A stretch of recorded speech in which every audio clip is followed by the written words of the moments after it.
Mailbag time here on Chat Sports, NBA Mailbag time. Harrison Graham and Chase Sr. with you here on YouTube. Get your questions in. We'll answer as many as we can. Starting with JP, are the Warriors better without Wiseman? Look, I think it's more of Steph's been unbelievable recently, so they're better when Steph is cooking. How about that? Yes, there's no doubt about that. And for as great as Steph has been, the averages are going to play out at some point, okay? It's not possible for him to continue to average more than 40 points per game and just play stupidly like he has. Way too early to say if the Warriors are better without Wiseman. Also, guy's a rookie. He's 20. Okay, he's 20 years old. Ezra Valdez, thoughts on Melly, part of the addition in the JJ Redick trade. Also, thoughts on JJ Redick. I think Luka tried to draw the foul on the shot. Look, it was a savvy play by Luka. He knew it was going to be a tough shot when he caught that pass because he had two guys around him. So he leaned in, and it was either, hey, I might get contact, or they're going to back off, which they did, and he made the shot. So that's my thoughts on that. Melly's been a nice little throw into that trade. He started a couple of games for the Mavs, and Redick in that game with Memphis actually played pretty well. Definitely his best game so far with Dallas. Remember, he's still working his way back from the foot injury. I think come playoff time is where you'll really see his value with the Mavs. The R&B bros, what center could the Warriors sign to add center depth? If you're talking about right now, it's irrelevant because you can't – the playoff rosters are set. You can't add a piece that's going to be on your playoff roster. So if you're talking offseason, is there a name that on the top free agents list that comes to mind? Do you take a swing at a John Collins? You'd have to offer him a lot. Maybe more of like a JaMychal Green, a second-tier type of guy, give you some minutes off the bench. And I think Atlanta's going to match. I don't think Andre Drummond makes sense. I think the path is continue to move forward with Wiseman. Yeah. You have Kevon Looney. Maybe if you want to draft a guy in the mid to late first round, you could do that as well. Don't spend money when you don't need to. No. Road Brothers with the Super, do you think the Heat will waive Oladipo? Well, they're not going to waive him. They may not re-sign him, which, hey, if they don't, they basically stole him from Houston. So straight up, highway robbery. They basically gave up nothing for him. So worst case scenario, that works out. The injuries become a problem, and they let him walk. So, but they're not going to release him because he's a 20-point scorer. So we'll see if and free when agent too after this year. Yeah, free agent after this year. So it's a rental. If I'm Miami, I'm approaching him with a overpay on a 1-year deal. Like give him 1 year. I was just going to say that. 1 year, $20 million. 1 year, $22 million, and see if he can prove it. That's something that I would approach if I was Miami. With you. Billy Bees, do you think Tatum can win MVP? He's been tearing it up for real. He's like a third-tier candidate. I think he's missed too many games for one. And I think Boston's too far back in the standings. Yeah, I think he's 12th in the current MVP standings right now. Now, I will tell you this. Over the past, dozen games, he's been playing like an MVP. I don't think Jayson Tatum can win MVP this year. I think that conversation, it's kind of out the window right now because you have Jokic, you have Embiid, you have Steph Curry climbing the ranks, you have Doncic, you have Dame Lillard all in that conversation. And Jayson Tatum is kind of in that secondary third range. Yeah. When your team has been around 500 for the entire season, it's hard to climb up the MVP standings, and I think that's a great example of kind of what's happening with Jayson Tatum and the Celtics right now. Good news is he's 23 years old. He's going to have more opportunities. So what do you guys think for this year? Can Jayson Tatum win MVP? Be honest. Type Y for yes, type N for no. It would take something drastic, like injuries to other guys. Boston would have to get up to the 3 or 4 seed. I don't think it can happen this year, but get your votes in. Y for yes or N for no. Miles per hour has a question. Cantor, Anthony Simons in 2 seconds for Myles Turner. I'm not doing that if I'm Indiana. Yeah, if I'm Indiana, I don't do it. But if I can acquire Myles Turner for Enes Kanter, Anthony Simons in 2 seconds, I would think about it, especially if I'm a team that's desperate for a big. And they need defense, too. Yeah, and I think Myles Turner, he's a solid big man, for sure. Really good shot blocker, no doubt about it. Still young, too, and under contract. Help Chase, myself, and producer Sam out by giving us a follow on Twitter. We have more NBA coverage. You can ask us questions over there. Sometimes we can't answer all your questions because hundreds of them are flying in. So if you want to ask us different questions or more than one question, we'll answer them for you guys. Chase, he's at Chase_senior. I'm at HGramNFL, but trust me, I get college football, NBA questions all the time. I do a bunch of different stuff here at Chat Sports. Glad to talk some ball with you guys. And then at Sam Brown CS, producer Sam, he's rocking with you guys as well. So follow us on Twitter, slide in our DMs. They're always open. You can ask whatever question you'd like here on our Twitter accounts. Vince McMahon, should the Warriors sign the next superstar flight reacts? I don't know what that means. I'm not sure either. Does Vince McMahon mean, hey, Kawhi Leonard, come to the Bay. Let's go. Hey, how about that? If you're asking Kawhi to the Bay, then yes, go sign him. You know, you also have to ask for an early, ugly playoff exit for the Clippers for that to even come to fruition. Any team that wants Kawhi, cheer against the Clippers in the playoffs. Yeah. Gwendolyn Durhammer Hill. Which team needs Moses Moody the most in the 2021-2022 draft? They already confirmed, he already confirmed for the 2021-22 draft. Chase is going to look up some numbers real quick on Moses Moody. Look, I'll just say this just as a general statement. A, the NBA draft is the ultimate crapshoot. B, if it's not one of the top couple of guys like a Cade Cunningham, a Suggs, a Mobley, it's hard to say, like, this team needs this guy, right? Like, it's just too much of an unknown when it comes to the NBA draft. NFL draft, for example, you look at a team like the Jags, you're like, they need a quarterback. Go get Trevor Lawrence. It's just natural. Yeah. Who is Moses Moody as a prospect? Kind of hard to decipher. Is he the guy that in the SEC championship against LSU is going to drop 28 points? Or is he the guy against Baylor, a team with a lot of NBA prospects, long, physical, fast, who goes 2 of 10 for only 11 points? You got to good year at Arkansas. Figure out that range there. I think at Arkansas, definitely improved his stock, and he got some quality coaching there as well. Rogue Brothers, do you think Leonard will return to the Clips or no for the Heat? I do think if he were, I appreciate the super chat, I do think if he were to opt out, Miami would be on that list of teams he'd be interested in, because if he's going to leave the West Coast, it's going to be for a sunny beach somewhere. Like, Kawhi he's proven to us since he forced his way out of San Antonio, his goal was to get to the West Coast, and he ultimately got there. So if he's going to leave South Beach, maybe a New York, but I doubt it. Something like that where it's high-profile city, ideally good weather. That's the type of stuff Kawhi likes. So I think he'll be back with the Clippers, but Miami's interesting. Him and Jimmy Buckets. So I know Kawhi Leonard likes to keep a low profile, but he does like to be in a big market. Yes. He left San Antonio. He left Toronto. He went to the glitz and glamour that is Los Angeles. What do you get by going to Miami?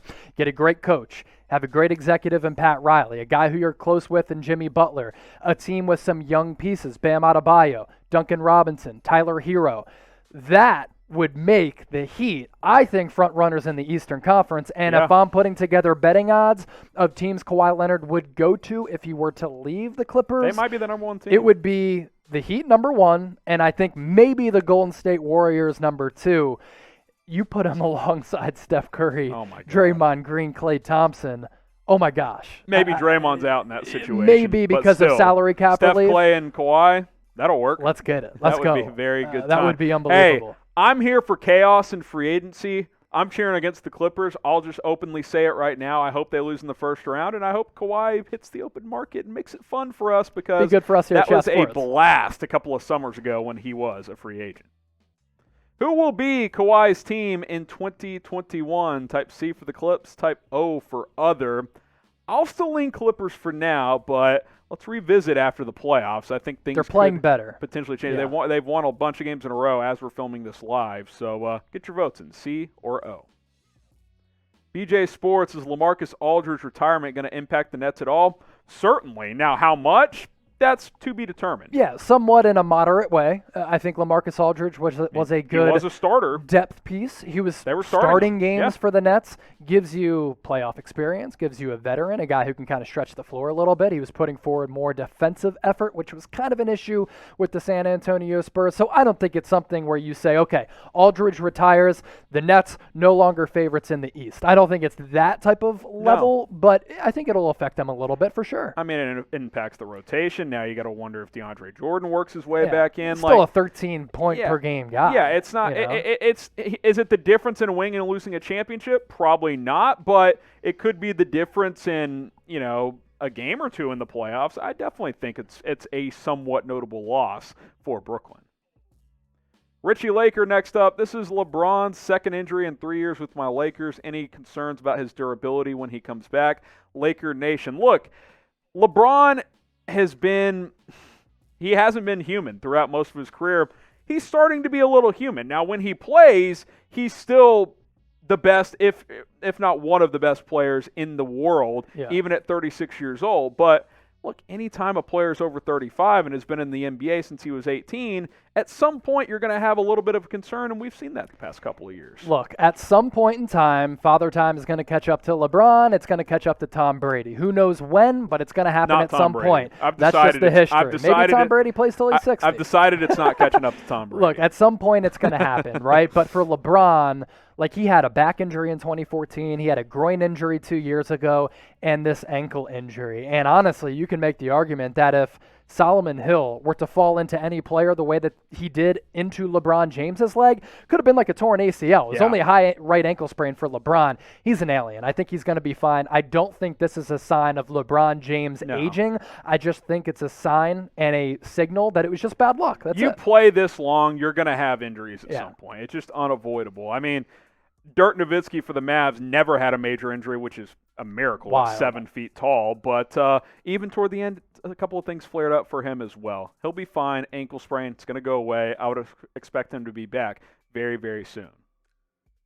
We're not going anywhere either here at Chat Sports, which is why you should subscribe. YouTube.com/ChatSportsTV. Harrison Graham, Chase Sr., Tom Downey, Mitchell Wren. Sometimes you see some other faces. NBA coverage, NFL coverage, other sports at times as well.